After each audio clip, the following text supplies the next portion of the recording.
तो लीजिए सुनिए प्रेमचंद्र जी की कहानी कुसुम।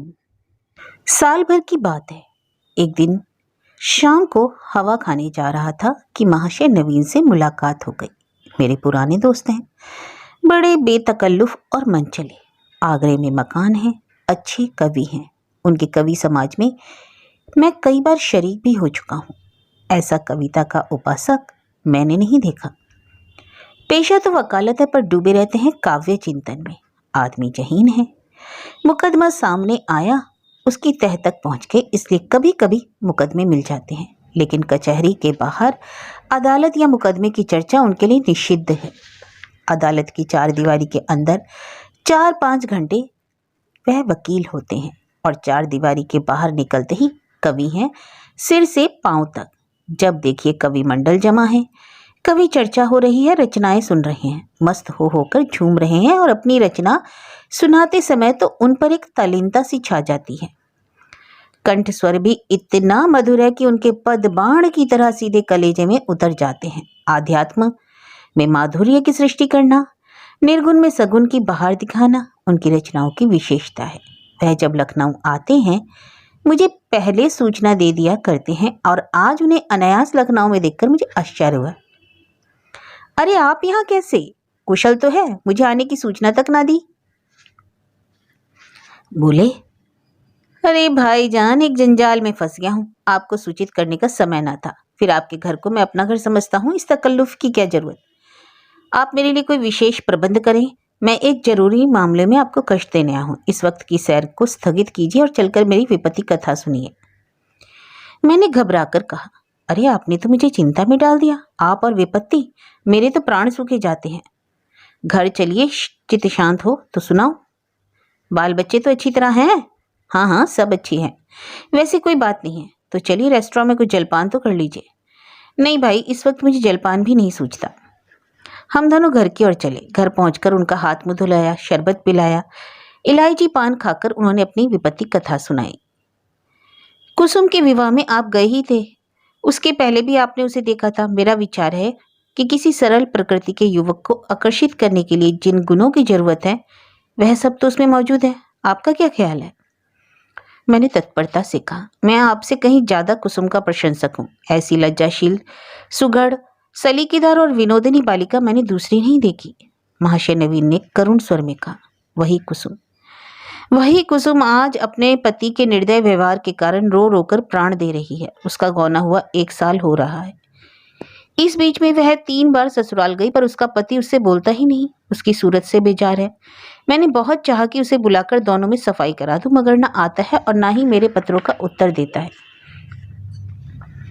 न जाने क्या गांठ पड़ गई है कि उसने इस बेदर्दी से आंखें फेर ली। अब सुनता हूं कि उसका दूसरा विवाह होने वाला है। कुसुम का तो बुरा हाल हो रहा है, आप शायद उसे देखकर पहचान भी ना सके। रात दिन रोने के सिवा उसका कोई दूसरा काम नहीं है। इससे आप हमारी परेशानी का अनुमान तो कर ही सकते हैं। जिंदगी की सारी अभिलाषाएं मिटी जाती हैं। हमें ईश्वर ने पुत्र तो ना दिया, पर हम अपनी कुसुम को पाकर संतुष्ट थे और अपने भाग्य को धन्य मानते थे। उसे कितने लाड़ प्यार से पाला, कभी उसे फूल की छड़ी से भी ना छुआ। उसकी शिक्षा दीक्षा में कोई बात उठा न रखी। उसने बीए नहीं पास किया, लेकिन विचारों की प्रौढ़ता और ज्ञान विस्तार में किसी ऊंचे दर्जे की शिक्षित महिला से कम नहीं। आपने उसके लेख तो देखे ही हैं। मेरा ख्याल है बहुत कम देवियां वैसे लेख लिख सकती हैं। समाज, धर्म, नीति, सभी विषयों में उसके विचार बड़े परिष्कृत हैं। बहस करने में तो वह इतनी पटु है कि मुझे आश्चर्य होता है, और गृह प्रबंध में इतनी कुशल कि मेरे घर का प्राय सारा प्रबंध उसी के हाथ में था। किंतु पति की दृष्टि में वह पांव की धूल के बराबर भी नहीं। अरे बार बार पूछता हूँ, तूने उसे कुछ कह दिया क्या, या क्या बात है? आखिर वह क्यों तुझसे इतना उदासीन है? इसके जवाब में रोकर यही कहती है कि मुझसे तो उन्होंने कभी कोई बातचीत ही नहीं की। मेरा विचार है कि पहले ही दिन दोनों में कुछ मनमुटाव हो गया। वह कुसुम के पास आया होगा, उससे कुछ पूछा होगा, उसने मारे शर्म के जवाब ना दिया होगा। संभव है उससे 2-4 बातें और भी की हो। कुसुम ने सिर ना उठाया होगा। आप जानते ही हैं कि वह कितनी शर्मीली है। बस रूठ गए पतिदेव। मैं तो कल्पना ही नहीं कर सकता कि कुसुम जैसी बालिका से कोई पुरुष उदासीन रह सकता है। लेकिन दुर्भाग्य की कोई क्या करे। दुखिया ने पति के नाम कई पत्र लिखे पर उस निर्दयी ने एक भी जवाब ना दिया, सारी चिट्ठियां लौटा दी। मेरी समझ में ही नहीं आता कि उस पाषाण हृदय को कैसे पिघलाऊं। मैं अब खुद तो उसे कुछ लिख नहीं सकता। आप ही कुसुम की प्राण रक्षा करें, नहीं तो शीघ्र ही उसके जीवन का अंत हो जाएगा और उसके साथ हम दोनों प्राणी भी सिधार जाएंगे। उसकी व्यथा अब नहीं देखी जाती। नवीन जी की आंखें सजल हो गई। मुझे भी अत्यंत क्षोभ हुआ। उन्हें तसल्ली देता हुआ बोला, अरे आप इतने दिन से चिंता पड़े हैं, मुझसे पहले क्यों नहीं कहा? मैं आज ही मुरादाबाद जाऊंगा उस लौंडे को कि इस बुरी तरह से खबर लूंगा कि वह भी याद करेगा। बच्चा को जबरदस्ती घसीट कर लाऊंगा और कुसुम के पैरों पर गिरा दूंगा। नवीन जी मेरे आत्मविश्वास पर मुस्कुराकर बोले, आप उससे कहेंगे क्या? यह ना पूछिए। वशीकरण के जितने मंत्र हैं उन सभी की परीक्षा करूंगा तो आप कदापि सफल ना होंगे। वह इतना शीलवान, इतना विनम्र, इतना प्रसन्न मुख है, इतना मधुरभाषी कि आप वहां से उसके भक्त होकर लौटेंगे। वह नित्य आपके सामने हाथ बंधे खड़ा रहेगा। आपकी सारी कठोरता शांत हो जाएगी। आपके लिए तो एक ही साधन है, आपके कलम में जादू है। आपने कितने ही युवकों को सन्मार्ग पर लगाया है। हृदय में सोई हुई मानवता को जगाना आपका कर्तव्य है। मैं चाहता हूँ आप कुसुम की ओर से ऐसा करुणाजनक, ऐसा दिल हिला देने वाला पत्र लिखें कि वह लज्जित हो जाए, उसकी प्रेम भावना सचेत हो उठे। मैं जीवन पर्यंत आपका आभारी रहूंगा। नवीन जी ठहरे कवि। इस तजवीज में वास्तविकता की अपेक्षा कवित्व ही की प्रधानता थी। आप मेरे कई गल्पों को पढ़कर रो पड़े हैं। इससे आपको विश्वास हो गया कि मैं चतुर सपेरे की भांति जिस दिल को चाहूं नचा सकता हूं। आपको यह मालूम नहीं कि सभी मनुष्य कवि नहीं होते और ना एक से एक भावुक। जिन गल्पों को पढ़कर आप रोए हैं, उन्हीं गल्पों को पढ़कर कितने ही सज्जनों ने विरक्त होकर पुस्तक फेंक दी। पर इन बातों को वह अवसर ना था। वह समझते कि मैं अपना गला छुड़ाना चाहता हूँ, इसलिए मैंने सहृदयता से कहा, आपको बहुत दूर की सूझी और मैं उस प्रस्ताव से सहमत हूँ। और यद्यपि मेरी करुणा उत्पादक शक्ति का अनुमान करने में अतियुक्ति से काम लिया है, लेकिन मैं आपको निराश न करूंगा। मैं पत्र लिखूंगा और यथाशक्ति उस युवक की न्याय बुद्धि को जगाने की चेष्टा भी करूंगा। लेकिन आप अनुचित ना समझे तो पहले मुझे वह पत्र दिखा दें जो कुसुम ने अपने पति के नाम लिखे थे। उसने पत्र तो लौटा ही दिए और यदि कुसुम ने उन्हें फाड़ नहीं डाला है तो उसके पास होंगे। उन पत्रों को देखने से मुझे ज्ञात हो जाएगा कि किन पहलुओं पर लिखने की गुंजाइश बाकी है। नवीन जी ने जेब से पत्रों का एक पुलिंदा निकालकर मेरे सामने रख दिया और बोले, मैं जानता था कि आप इन पत्रों को देखना चाहेंगे, इसलिए इन्हें साथ लेता आया। आप इन्हें शौक से पढ़े। कुसुम जैसी मेरी लड़की है वैसी आपकी भी। आपसे क्या पर्दा। सुगंधित, गुलाबी, चिकने कागज पर बहुत ही सुंदर अक्षरों में लिखे उन पत्रों को मैंने पढ़ना शुरू किया। मेरे स्वामी, मुझे यहाँ 1 सप्ताह हो गया, लेकिन आंखें पल भर के लिए भी नहीं झपकी। सारी रात करवटें बदलते बीत जाती हैं। बार बार सोचती हूँ, मुझसे ऐसा क्या अपराध हुआ कि उसकी आप मुझे यह सजा दे रहे हैं। आप मुझे झिड़के, घुड़के, कोसे, इच्छा हो तो मेरे कान भी पकड़े। इन सजाओं को सहर्ष सह लूंगी, लेकिन यह निष्ठुरता सही नहीं जाती। मैं आपके घर 1 सप्ताह रही, परमात्मा जानता है कि मेरे दिल में क्या क्या अरमान थे। मैंने कितनी बार चाहा कि आपसे कुछ पूछूं, आपसे अपने अपराधों को क्षमा कराऊं, लेकिन आप मेरी परछाई से भी दूर भागते थे। मुझे कोई अवसर ना मिला। आपको याद होगा कि जब दोपहर को सारा घर सो जाता था, मैं आपके कमरे में जाती थी और घंटों सिर झुकाए खड़ी रहती थी, पर आपने कभी आंख उठाकर ना देखा। उस वक्त मेरे मन की क्या दशा होती थी, इसका कदाचित आप अनुमान ना कर सकेंगे। मेरी जैसी अभागिनी स्त्रियां इसका कुछ अंदाज कर सकती हैं। मैंने अपनी सहेली से उनकी सुहागरात की कथाएं सुन सुनकर अपनी कल्पनाओं में सुखों का जो स्वर्ग बनाया था, उसे आपने कितनी निर्दयता से नष्ट कर दिया। मैं आपसे पूछती हूँ, क्या आपके ऊपर मेरा कोई अधिकार नहीं? अदालत भी किसी अपराधी को दंड देती है तो उस पर कोई ना कोई अभियोग लगाती है, गवाहियां लेती है, उनका बयान सुनती है। आपने तो पूछा ही नहीं। मुझे अपनी खता मालूम हो जाती तो आगे के लिए सचेत हो जाती, आपके चरणों पर गिरकर कहती, मुझे क्षमा दान दो। मैं शपथ पूर्वक कहती हूँ, मुझे कुछ नहीं मालूम आप क्यों रुष्ट हो गए हैं। संभव है आपने अपनी पत्नी में जिन गुणों को देखने की कामना की हो वे मुझ में ना हो, बेशक। और बेशक मैं अंग्रेजी नहीं पढ़ी, अंग्रेजी समाज की रीति नीति से परिचित नहीं, ना अंग्रेजी खेलना जानती हूँ। और भी कितनी ही त्रुटियां मुझ में होंगी। मैं जानती हूँ कि मैं आपके योग्य न थी। आपको मुझसे कहीं अधिक रूपवती, गुणवती, बुद्धिमती स्त्री मिलनी चाहिए थी, लेकिन मेरे देवता दंड अपराधों का मिलना चाहिए, त्रुटियों का नहीं। फिर मैं तो आपके इशारे पर चलने को तैयार हूँ, आप मेरी दिलजोई करें। फिर देखिए मैं अपनी त्रुटियों को कितनी जल्दी पूरा कर लेती हूँ। आपका प्रेम कटाक्ष मेरे रूप को प्रदीप्त, मेरी बुद्धि को तीव्र और मेरे भाग्य को बलवान कर देगा। वह विभूति पाकर मेरी काया कल्प हो जाएगी। स्वामी, क्या आपने सोचा है आप यह क्रोध किस पर कर रहे हैं? वह अबला जो आपके चरणों पर पड़ी हुई है, आपसे क्षमादान मांग रही है, जो जन्म जन्मांतर के लिए आपकी चेरी है, क्या इस क्रोध को सहन कर सकती है? मेरा दिल बहुत कमजोर है। मुझे रुलाकर आपको पश्चाताप के सिवा और क्या हाथ आएगा? इस क्रोधाग्नि की एक चिंगारी मुझे भस्म कर देने के लिए काफी है। अगर आपको वह इच्छा है कि मैं मर जाऊं तो मैं मरने के लिए तैयार हूं। केवल आपका इशारा चाहती हूँ। अगर मरने से आपका चित्त प्रसन्न हो तो मैं बड़े हर्ष से अपने ही आपको चरणों पर समर्पित कर दूंगी। मगर इतना कहे बिना नहीं रह जाता कि मुझ में 100 ऐब हों, पर एक गुण है। मुझे दावा है कि आपकी जितनी सेवा मैं कर सकती हूँ उतनी कोई दूसरी स्त्री नहीं कर सकती। आप विद्वान हैं, उदार हैं, मनोविज्ञान के पंडित हैं। आपकी लौंडी आपके सामने खड़ी दया की भीख मांग रही है, क्या उसे द्वार से ठुकरा दीजिएगा? आपकी अपराधिनी कुसुम।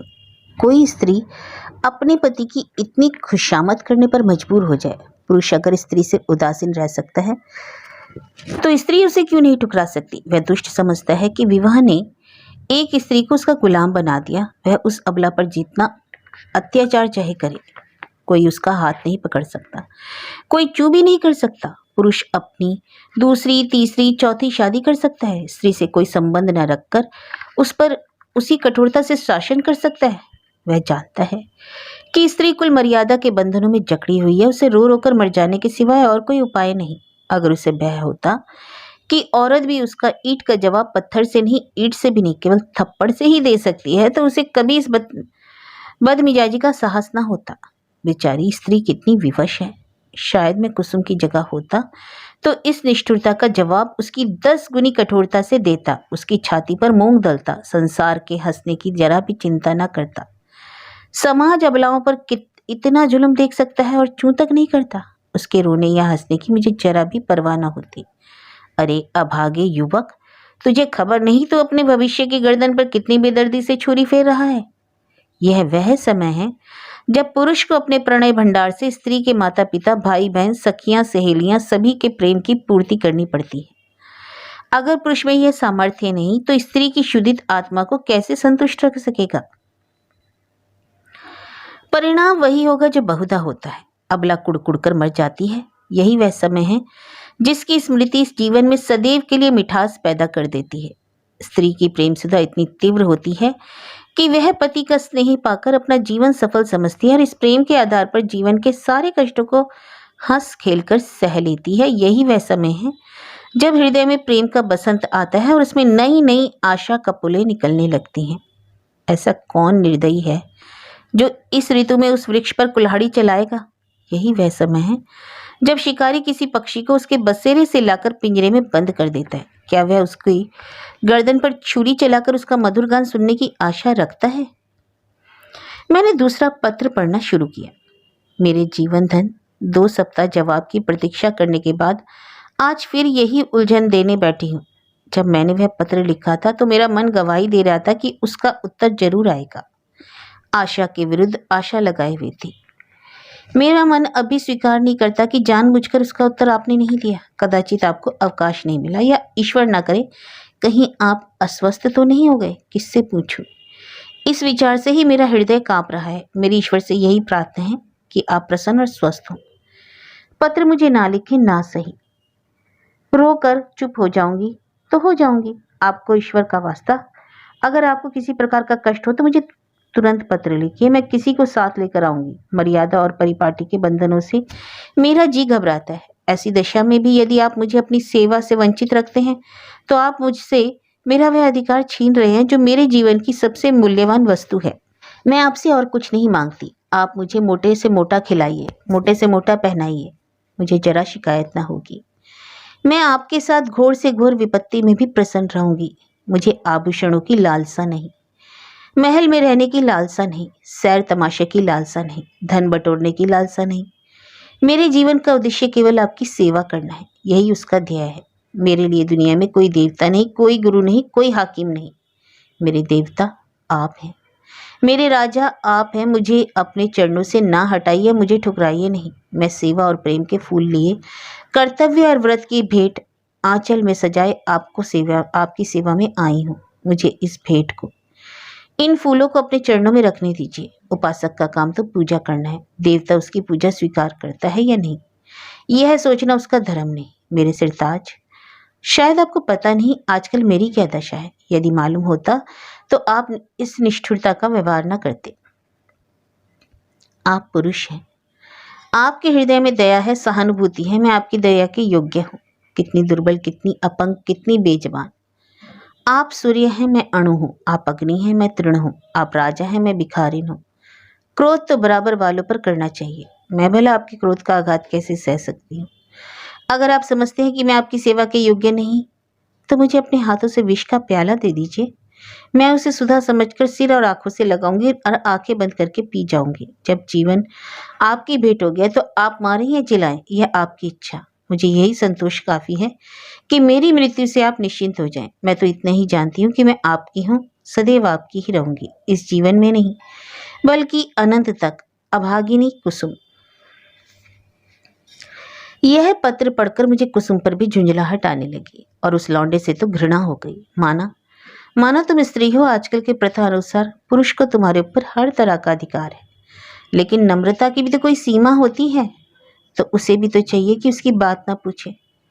स्त्रियों को धर्म और त्याग का पाठ पढ़ा पढ़ाकर हमने अपने आत्मसम्मान, आत्मविश्वास दोनों का ही अंत कर दिया। अगर पुरुष स्त्री का मोहताज नहीं, तो स्त्री भी तो पुरुष की मोहताज क्यों? ईश्वर ने पुरुष को हाथ दिए हैं, तो क्या स्त्री को उससे वंचित रखा है? पुरुष के पास बुद्धि है, तो क्या स्त्री अबोध है?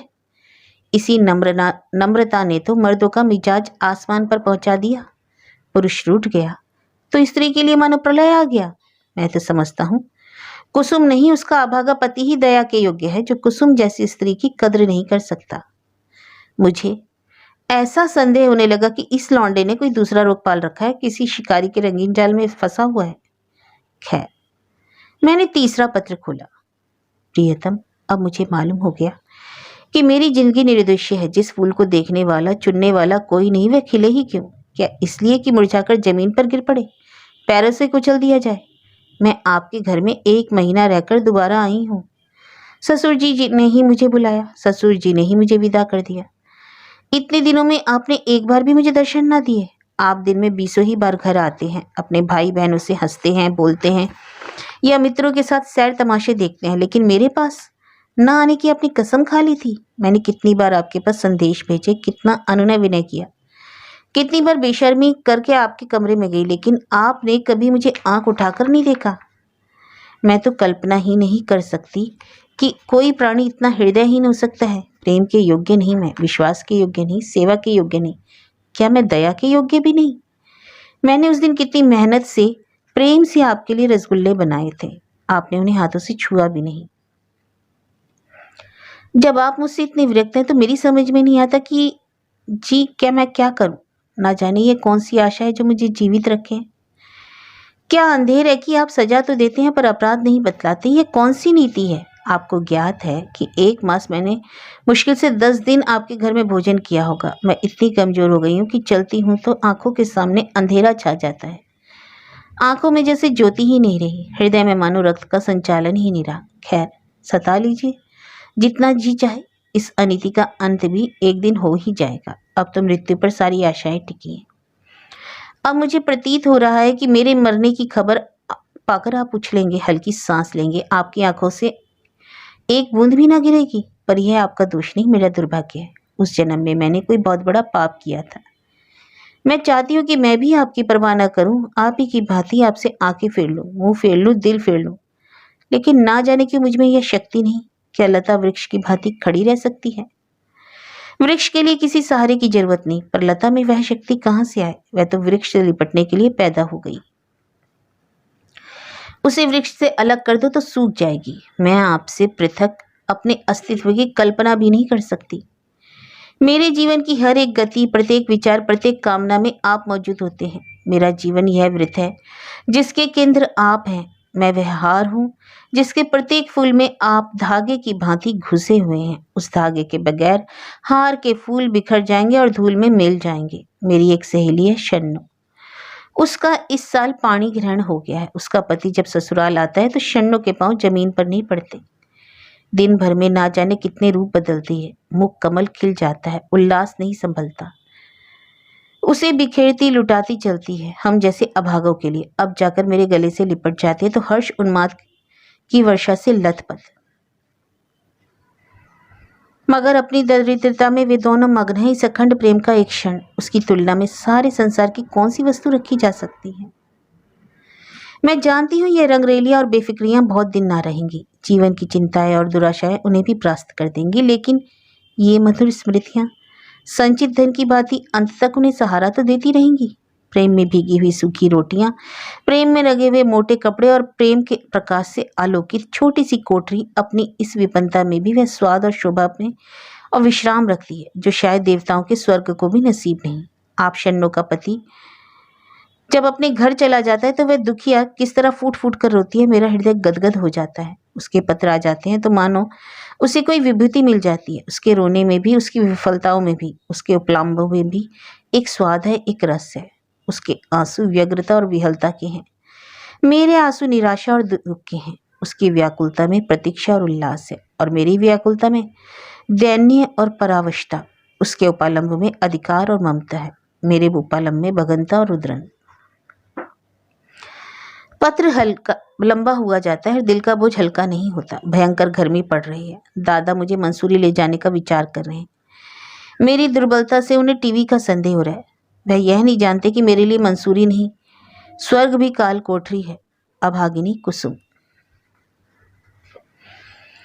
मेरे पत्थर के देवता कल मंसूरी से लौट आई। लोग कहते हैं बड़ा स्वास्थ्यवर्धक और रमणीक स्थान होगा। मैं तो एक दिन भी कमरे से नहीं निकली। भग्न हृदयों के लिए संसार सूना है। मैंने रात एक बड़े मजे का सपना देखा। बतलाऊं पर क्या फायदा, ना जाने क्यों मैं अब भी मौत से डरती हूँ। आशा का कच्चा सा सूत मुझे अब भी जीवन से बांधे हुए। जीवन उद्यान के द्वार पर जाकर बिना सैर किए लौट आना कितना हसरतनाक है। अंदर क्या सुषमा है, क्या आनंद है। मेरे लिए वह द्वार ही बंद है। कितनी अभिलाषाओं से विहार का आनंद उठाने चली थी, कितनी तैयारियों से, पर पहुंचते ही द्वार बंद हो गया। अच्छा बतलाओ, मैं मर जाऊंगी तो मेरी लाश पर आंसू की 2 बूंद गिराओगे? जिसकी जिंदगी भर की जिम्मेदारी ली थी, जिसकी सदैव के लिए बांह पकड़ी थी, क्या उसके साथ इतनी भी उदारता न करोगे? मरने वाले के अपराध सभी क्षमा योग्य कर दिए जाते हैं। तुम भी क्षमा कर देना। आकर मेरे शव को अपने हाथों से नहलाना, अपने हाथों से सुहाग के सिंदूर लगाना, अपने हाथ से सुहाग की चूड़ियां पहनाना, मुंह में गंगा जल डालना, 2-4 पग कंधा भी दे देना। बस मेरी आत्मा संतुष्ट हो जाएगी, तुम्हें आशीर्वाद देगी। मैं वचन देती हूँ कि मालिक के दरबार में तुम्हारा यश गाऊंगी। क्या यह भी महंगा सौदा है? इतने से शिष्टाचार से तुम अपनी सारी जिम्मेदारियों से मुक्त हुए जाते हो। आह, मुझे विश्वास होता कि तुम इतना शिष्टाचार करोगे तो मैं कितनी खुशी से मौत का स्वागत करती। लेकिन मैं तुम्हारे साथ अन्याय ना करूंगी। तुम कितने ही निष्ठुर हो, इतने निर्दय नहीं हो सकते। मैं जानती हूँ तुम यह समाचार पाते ही आओगे और शायद एक क्षण के लिए मेरी शोक मृत्यु पर तुम्हारी आंखें रो पड़े। कहीं से अपने जीवन में वह शुभ अवसर देख सकती। अच्छा, क्या मैं एक प्रश्न पूछ सकती हूँ? नाराज ना होना। क्या मेरी जगह किसी और सौभाग्यवती ने ली है? अगर ऐसा है तो बधाई। जरा उसका चित्र मेरे पास भेज देना। मैं उसकी पूजा करूंगी, उसके चरणों पर शीश नवाऊंगी। मैं जिस देवता को प्रसन्न ना कर सकी, उसी देवता से उसने वरदान प्राप्त कर लिया। ऐसी सौभागिनी के तो चरण धो धो के पीने चाहिए।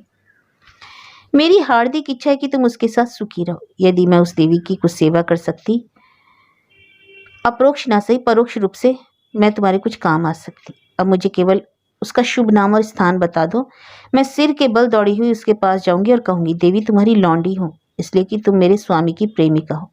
मुझे अपने चरणों में शरण दो। मैं तुम्हारे लिए फूलों की सेज बिछाऊंगी, तुम्हारी मांग मोतियों से भरूंगी, तुम्हारी एड़ियों में महावर रचाऊंगी। यह मेरी जीवन की साधना होगी। यह मत समझना कि मैं जलूंगी कुड़ूंगी। जलन तब तक होती है जब कोई मुझसे मेरी वस्तु छीन रहा हो। जिस वस्तु को अपना समझने का मुझे कोई सौभाग्य ना हुआ, उसके लिए मुझे जलन क्यों हो? अभी कुछ लिखना था, लेकिन डॉक्टर साहब आ गए। बेचारा हृदय घा को टीवी समझ रहा है। दुख की सताई कुसुम। इन दोनों पत्रों ने धैर्य का प्याला भर दिया। मैं बहुत ही आवेशीन आदमी हूँ। भावुकता मुझे छू नहीं कर सकती। अधिकांश कलाविदों की भांति मैं भी शब्द से आंदोलित नहीं होता। क्या वस्तु दिल से निकलती है? क्या वस्तु केवल मर्म को स्पर्श करने के लिए लिखी गई है? यह भेद बहुधा मेरे साहित्यिक आनंद में बाधक हो जाता है। लेकिन इन पत्रों ने मुझे आपे से बाहर कर दिया। मेरी आंखें भर आई। यह भावना कितनी वेदनापूर्ण थी कि वही बालिका जिस पर माता पिता प्राण छिड़कते रहते थे, विवाह होते ही इतनी विपदाग्रस्त हो जाए। विवाह क्या हुआ मानो उसकी चिता बनी, या उसकी मौत का कारण। परवाना लिखा गया, इसमें संदेह नहीं कि ऐसी वैवाहिक दुर्घटनाएं कम होती हैं, लेकिन समाज की वर्तमान दशा उनकी संभावना बनी रहती है। जब तक स्त्री पुरुष के अधिकार समान न होंगे, ऐसे आघात नित्य होंगे। यह प्रेम नहीं। खैर, मैंने 5वां पत्र खोला और जैसा मुझे विश्वास था, आपने मेरे पिछले पत्र का भी उत्तर न दिया। इसका खुला हुआ अर्थ है कि आपने मुझे परित्याग करने का संकल्प कर लिया। जैसी आपकी इच्छा। पुरुष के लिए स्त्री पांव की जूती है, पर स्त्री के लिए तो पुरुष देवतुल्य है, बल्कि देवता से भी बढ़कर। विवेक का उदय होते ही वह पति की कल्पना करने लगती है। मैंने भी वही किया। जिस समय मैं गुड़िया से खेलती थी, उसी समय आपने गुड्डे के रूप में मेरे मनोदेश में प्रवेश किया। मैंने आपके चरणों को पखारा, माला, फूल और नैवेद्य से उसका सत्कार किया। कुछ दिनों के बाद कहानियां सुनने पढ़ने की चाट पड़ी। तब आप कथाओं के नायक के रूप में मेरे घर आए। मैंने आपका हृदय में स्थान दिया। बाल्यकाल ही से आप किसी न किसी रूप में मेरे जीवन में घुसे हुए थे। वे भावनाएं मेरे अंतस्थल की गहराइयों तक पहुंच गई। मेरे अस्तित्व का एक एक अणु उन भावनाओं से गुथा हुआ है। उन्हें दिल से निकाल डालना सहज नहीं। उसके साथ मेरे जीवन के परमाणु भी बिखर जाएंगे। लेकिन आपकी यही इच्छा है तो यही सही। मैं आपकी सेवा से सब कुछ करने को तैयार हूं। अभाव विपन्नता का तो कहना ही क्या। मैंने लज्जा और संकोच का परित्याग किया, आत्मसम्मान को पैरों से कुचला, लेकिन आप मुझे स्वीकार ही नहीं करना चाहते। मजबूर हूं, आपका कोई दोष नहीं। अवश्य मुझसे ही कोई ऐसी बात हो गई है जिसने आपको इतना कठोर बना दिया।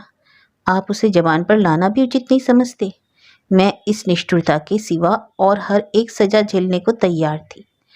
आपके हाथ से जहर का प्याला लेकर पी जाने में मुझे विलंब ना होगा, किंतु विधि की गति निराली। मुझे पहले इस सत्य को स्वीकार करने में बाधा थी कि स्त्री पुरुष की दासी है। मैं उसे पुरुष की सहचरी अर्धांगिनी समझती थी, पर अब मेरी एक आंख खुल गई। मैंने कई दिन हुए एक पुस्तक में पढ़ा था कि आदिकाल में स्त्री पुरुष उसी तरह संपत्ति थी जैसे गाय बैल या खेत बाड़ी। पुरुष का अधिकार था स्त्री को बेचे, गिरे, रखे या मार डाले। विवाह की प्रथा उस समय केवल यह थी कि वर पक्ष अपने सूर सामंतों को लेकर सशस्त्र आता था, कन्या को उड़ा ले जाता था। कन्या के साथ कन्या के घर में रुपया, पैसा, अनाज या पशु जो कुछ उसके हाथ लग जाता उसे भी उठा ले जाता। वह स्त्री को अपने घर ले जाकर उसके पैरों में बेड़ियां डालकर घर के अंदर बंद कर देता। उसके आत्मसम्मान के भावों को मिटाने के लिए यह उपदेश दिया जाता कि पुरुष ही उसका देवता है, सुहाग स्त्री की सबसे बड़ी विभूति। आज कई हजार वर्षों के बीत जाने पर पुरुष उस मन भावों में कोई परिवर्तन नहीं हुआ। पुरानी सभी प्रथाएं कुछ विकृत या संस्कृत रूप में मौजूद हैं। आज मुझे मालूम हुआ कि उस लेखक ने स्त्री समाज की दशा का कितना सुंदर वर्णन किया है। अब आपसे मेरा सविनय अनुरोध है, यही अंतिम अनुरोध, कि आप मेरे पत्रों को लौटा दें। आपके दिए हुए गहने कपड़े सब मेरे किसी काम के नहीं। इन्हें अपने पास रखने का मुझे कोई अधिकार नहीं। आप जिस समय चाहें वापस मंगवा लें। मैंने उन्हें एक पिटारी में बंद करके अलग रख दिया। उसकी सूची भी वही रखी हुई है, मिला लीजिएगा। आज से आप मेरी जबान या कलम से कोई शिकायत ना सुनेंगे। इस भ्रम को भूलकर भी दिल में स्थान ना दीजिए कि मैं आपसे बेवफाई या विश्वासघात करूंगी। मैं इसी घर में कुड़ कर मर जाऊंगी, पर आपकी ओर से मेरा मन मैला ना होगा। मैं जिस जलवायु में पली हूँ उसका मूल तत्व है पति में श्रद्धा। ईर्ष्या या जलन उस भावना को मेरे दिल से नहीं निकाल सकती। मैं आपकी कुल मर्यादा की रक्षिका हूँ। उस अमानत में जीते जी खयानत ना करूंगी। अगर मेरे बस में होता तो मैं भी उसे भी वापस कर देती, लेकिन यहाँ मैं भी मजबूर हूँ और आप भी मजबूर हैं। मेरी ईश्वर से यही विनती है कि आप जहाँ रहें कुशल से रहें। जीवन में मुझे सबसे कटु अनुभव जो हुआ वह यही कि नारी जीवन अधम है। अपने लिए, अपने माता पिता के लिए, अपने पति के लिए इस कदर ना माता के घर में है ना पति के घर में। मेरा घर शोकागार बना हुआ है। अम्मा रो रही, दादा रो रहे हैं। कुटुंब के लोग रो रहे हैं, एक मेरी जात से लोगों को कितनी मानसिक वेदना हो रही है। कदाचित सोचते होंगे यह कन्या कुल में ना आती तो अच्छा होता, मगर सारी दुनिया एक तरफ हो जाए आपके ऊपर विजय नहीं पा सकती। आप मेरे प्रभु हैं, आपका फैसला अटल है, उसकी कहीं अपील नहीं, कहीं फरियाद नहीं। खैर, आज से यह कांड समाप्त हुआ। अब मैं हूं और मेरा दलित भग्न हृदय। हसरत यह है कि आपकी कुछ सेवा न कर सकी, अभागिनी कुसुम। मालूम नहीं मैं कितनी देर तक मूक वेदना की दशा में बैठा रहा कि महाशय नवीन बोले, आपने इन पत्रों को पढ़कर क्या निश्चय किया? मैंने रोते हुए हृदय से किया, अगर इन पत्रों से उस नर पिशाच के दिल पर कोई असर न किया तो मेरा पत्र भला क्या असर करेगा? इससे अधिक करुणा और वेदना मेरी शक्ति के बाहर है। ऐसा कौन सा धार्मिक भाव है जिससे इन पत्रों में स्पर्श न किया गया हो? दया, लज्जा, तिरस्कार, न्याय, मेरे विचार से तो कुसुम ने कोई पहलू नहीं छोड़ा। मेरे लिए अब यही अंतिम उपाय है कि मैं उस शैतान के सिर पर सवार हो जाऊं। मैं उसका खून, अपना खून एक कर दूंगा, या तो मुझे फांसी होगी या वहीं काले पानी हो जाएगा। कुसुम ने जिस धैर्य और साहस से काम लिया वह सराहनीय है। आप उसे सांत्वना दीजिएगा। मैं आज रात की गाड़ी से मुरादाबाद जाऊंगा और परसों तक जैसी कुछ परिस्थिति होगी आपको सूचना दूंगा। मुझे तो यह कोई चरित्रहीन या बुद्धिहीन युवक मालूम होता है। मैं उस बहक में जाने क्या क्या बकता रहा। इसके बाद हम दोनों भोजन करके स्टेशन चले। वह आगरा गए, मैं मुरादाबाद का रास्ता लिया। उनके प्राण अब भी सूखे जाते थे कि क्रोध के आवेश में कोई पागलपन न कर बैठूं। मैं बहुत समझाने पर उनका चित्त शांत हुआ। मैं प्रातःकाल मुरादाबाद पहुंचा और जांच शुरू कर दी। इस युवक के चरित्र के विषय में जो संदेह था वह गलत निकला। मोहल्ले में, कॉलेज में, उसके इष्ट मित्रों में सभी उसके प्रशंसक थे। अंधेरा और गहरा होता जान पड़ा। संध्या समय मैं उनके घर जा पहुंचा।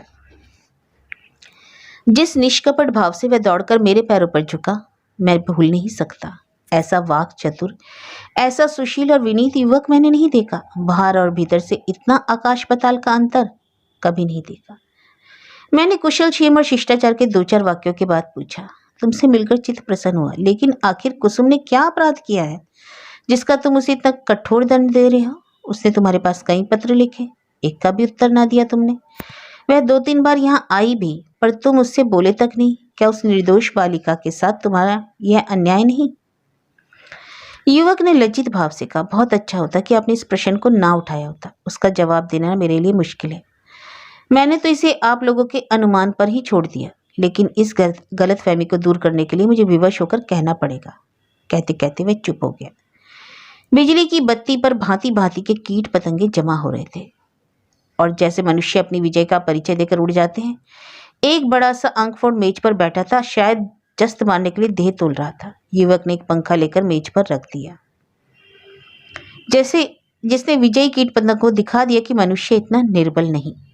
युवक ने संकुचाते हुए कहा, संभव है आप मुझे अत्यंत लोभी, कमीना और स्वार्थी समझे, लेकिन यथार्थ यह है कि इस विवाह से मेरी वह अभिलाषा न पूरी हुई जो मुझे प्राणों से भी प्रिय थी। मैं विवाह पर रजामंद ना था, अपने पैरों में बेड़ियां न डालना चाहता था। किंतु जब महाशय नवीन बहुत पीछे पड़ गए, उनकी बातों से मुझे यह आशा हुई कि वह सब प्रकार से मेरी सहायता करने को तैयार है, तब मैं राजी हो गया। पर विवाह होने के बाद उन्होंने मेरी बात भी न पूछी, मुझे एक पत्र भी न लिखा कि कब तक वह मुझे विलायत भेजने का प्रबंध कर सकेंगे।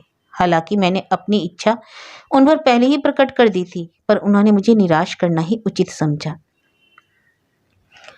उनकी इस अकृपा ने मेरे सारे मंसूबे धूल में मिला दिए। मेरे लिए इसके सिवा और क्या रह गया था कि LLB पास कर लूं और कचहरी में जूती फटफटाता फिरूं? मैंने पूछा, तो आखिर तुम नवीन जी से क्या चाहते हो? लेन देन में तो उन्होंने शिकायत का कोई अवसर नहीं दिया। तुम्हें विलायत भेजने का खर्च शायद उनके काबू से बाहर हो।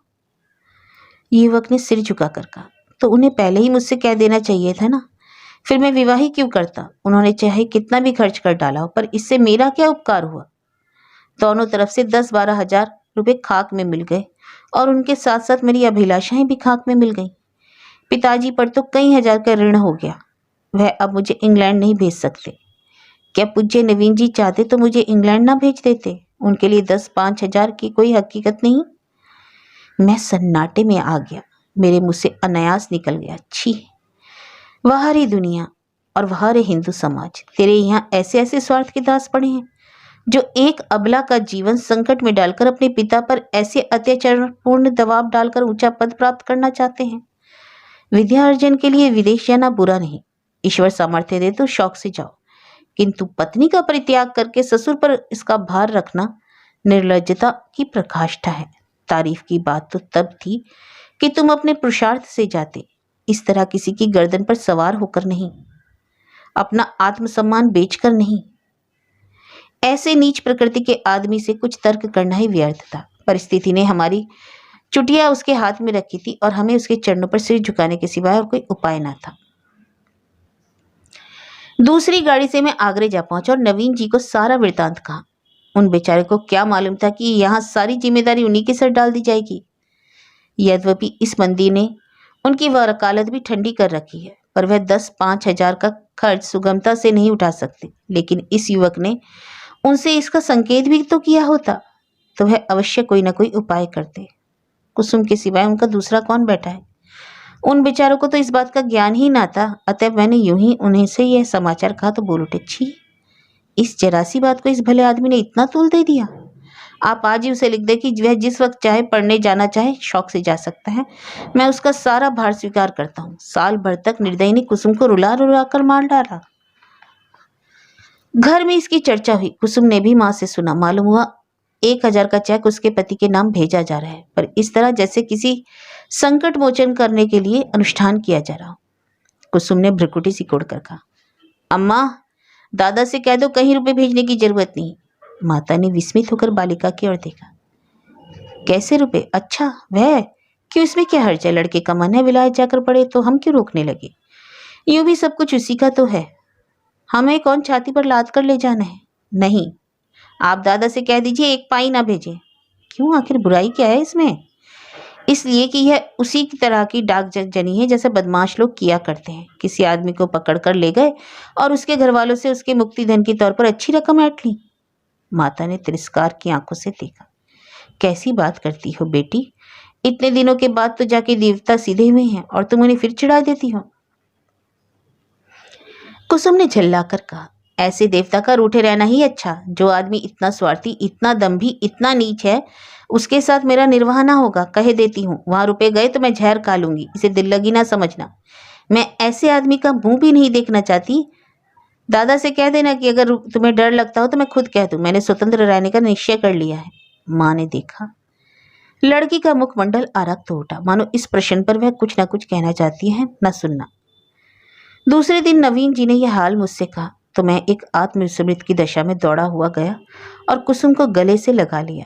मैं नारियों में ऐसा ही आत्मस्वाभिमान देखना चाहता हूँ।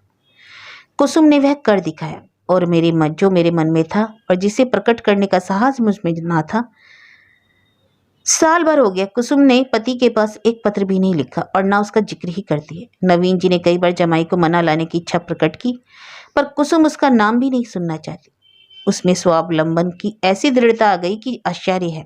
उसके मुख पर निराशा और वेदना के पीलेपन और तेजहीनता की जगह स्वाभिमान और स्वतंत्रता की लाली तेजस्विता भासित हो गई है।